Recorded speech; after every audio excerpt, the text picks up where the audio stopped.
ఇక అప్పుడు 2010 అవన్గడ్డకు ఒకసారి కోచింగ్ పోయినాం. అప్పుడు కోచింగ్ పోయినప్పుడు ఒక్కసారి పోయి రావాలంటే రూమ్ రెంట్లు అవన్నీ 20,000 అయినాయి. 20,000 అయితే తర్వాత టెట్ అయిపోయిన తర్వాత అప్పుడు ఇంటికానే ఉన్నాం. ఇంటికానే మళ్ళీ ఎక్కడైనా రూమ్కి వెళ్ళాలంటే మళ్ళీ పైసలు ఖర్చు కాని టైంలో అప్పుడే హరీష్ మా ఊరు అన్నట్టు ఇద్దరు ఒకటి ఊరు. నేను ఇలా లైబ్రరీకి వెళ్తున్నా రమ్మని ఒక 3 times చెప్పాడు. అయినా నేను కూడా పోలేదు. అయితే ఒకసారి ఖచ్చితంగా ఒక్కసారి రా అని ఒకసారి తీసుకుని వచ్చింది నాకు 2010 ఒక్కసారి వచ్చి అడిగిపెట్టినంటే ఇక మళ్ళీ రానని లేదు. డిఎస్ అయిపోయేది మనకి. అది ఏంటంటే చూసిన తర్వాత ఇది ఎట్లా అంటే ఇక మాలాంటి మధ్యతరగతి వాళ్ళ కోసమే సారీ ఫెసిలిటీ పెట్టించిందా. ఇప్పుడు నేను మళ్ళీ అక్కడికి వెళ్తే 20,000 ఖచ్చితంగా అయ్యేది. కానీ ఇక్కడ ₹1 ఖర్చు లేకుండా ఉపయోగపడే విధంగా ఉందని అప్పుడు బాగా నచ్చింది నాకు.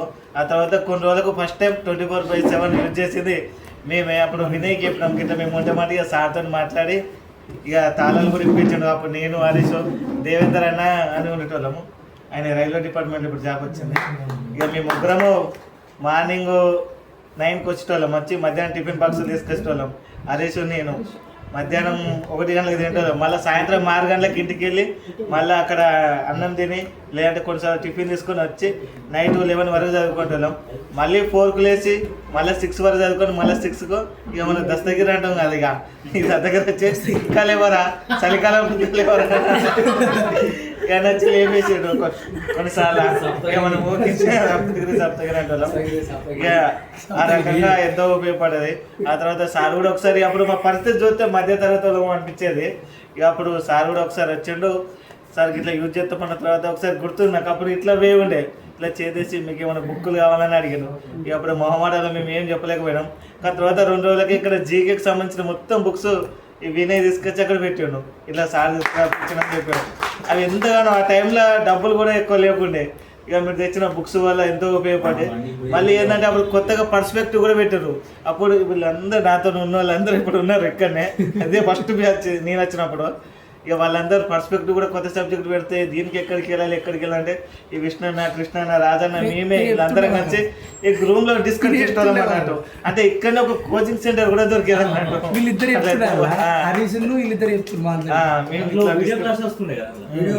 మళ్ళీ బుక్స్ కానీ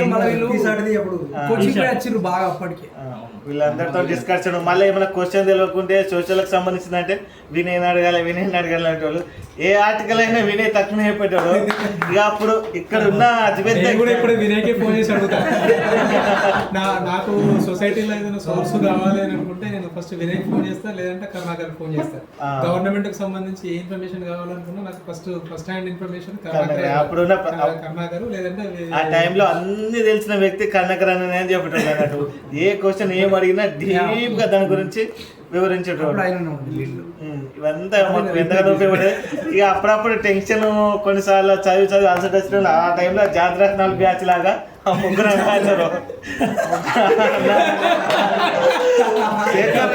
ఒకసారి జాతరత్నాలు బ్యాచ్ చేతులు మంచిగా అవుతుంది. ఇక వాళ్ళు మిగతా వాళ్ళకేమో కానీ నాకు సాయంత్రం 4 గంటలనే మోడల్ స్కూల్ నుంచి అని వచ్చినాడు.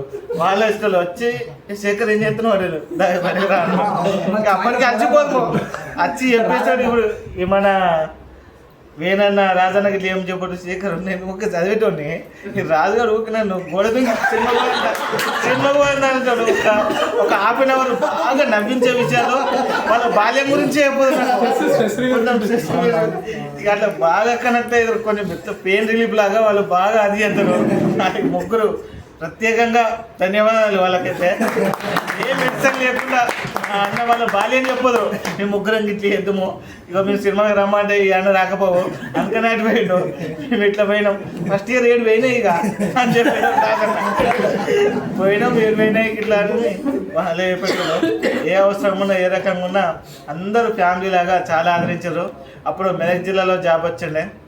అంటే కేసీఆర్ గవర్నమెంట్లో 370 జీవం వల్ల సంగారెడ్డి నారాయణఖేడ్ వెళ్ళిపోయినా మళ్ళీ అక్కడనే ఉండాలన్నా ఇది ఏంటని మళ్ళీ మొన్న రేవంత్ రెడ్డి వచ్చాక డిఎస్ పడ్డది. ఇక మళ్ళీ ఎట్లన్నా నేను ఇంటికి చేరువ కావాలని ఇక మళ్ళీ ఆలోచన వచ్చింది. అప్పుడు ఎక్కడికి వెళ్ళి చదివినా అక్షర చైతన్య మళ్ళీ ఒక 20 days లీవ్ పెట్టి మొన్న మళ్ళీ వచ్చిన. ఇక పెట్టినా నువ్వు అప్పుడు కనబడేవాళ్ళంటే మళ్ళీ ఇప్పుడు కనబడుతున్నావు. నువ్వు ఎందుకు వచ్చిన అసలు నువ్వే 2 సార్లు వచ్చి ఎందుకు ఇక మళ్ళీ 20 days లీవ్ పెట్టి మళ్ళీ చదివినా. మళ్ళీ ఇప్పుడు ప్రస్తుతం బెజ్జంకిలో జాబ్ వచ్చింది. ఇక మళ్ళీ ఇదే నాకు ఒక వాస్తులాగా బాగా పనికొచ్చింది, ఎంతో బాగా ఉపయోగపడేది లైబ్రరీ. ఇక నేను పోయే ముందు అయితే ఖచ్చితంగా నా చివరి కోరిక ఏంటంటే నా ముంగట ఎక్కువ కష్టపడే వ్యక్తి ఈ కృష్ణ ఖచ్చితంగా సెటిల్ కావాలని అనుకుంటున్నా. మొన్న వచ్చినప్పుడు వానలో కూడా ఎవరు రాలేరు ఆ రోజు, కానీ కృష్ణ ఒక్కడ వచ్చి ఇక్కడ ఉన్నాడు. అబ్బా ఇంత కష్టపడుతున్నాడు, ఈసారి ఖచ్చితంగా వస్తాయని సిరిసిల్ల లిస్ట్లో చూసిన 7 నెంబర్ ఉన్నాడు, ఖచ్చితంగా వస్తా అనుకున్నా, కానీ రాలేదని ఇప్పుడే నాకు కూడా తెలిసింది. ఇన్ని రోజులు నేను ఆయన కోసం వేరే ఉంది. ఇక మళ్ళీ మా ఫ్రెండ్స్ ఇట్లా వచ్చేసరికి ఏం చేయాలి, రాజ్ కుమార్ నాగరాజు కానిస్టేబుల్ అయిన మా దేవుడి ఫ్రెండ్, వీళ్ళు కూడా అడిగారు ఏం చేయాలంటే మీరు ఫస్ట్ లైబ్రరీ అక్షర్ చేతన్ లైబ్రరీకి వెళ్ళారు, మీకే అన్ని విషయాలు తెలుస్తాయని చెప్పిన. ఇక వాళ్ళిద్దరు కూడా ఇరికి వచ్చాం స్టార్ట్ చేశారు. స్పెషల్గా అయితే మా కుటుంబం కూడా మీకు ఎంతో రుణపడి ఉంటుంది సార్. మధ్యతరగతి వాళ్ళ కోసం మా టైంలో అన్ని ఫెసిలిటీ కల్పించారు, చాలా థ్యాంక్ యూ సార్. చాలా సంతోషం.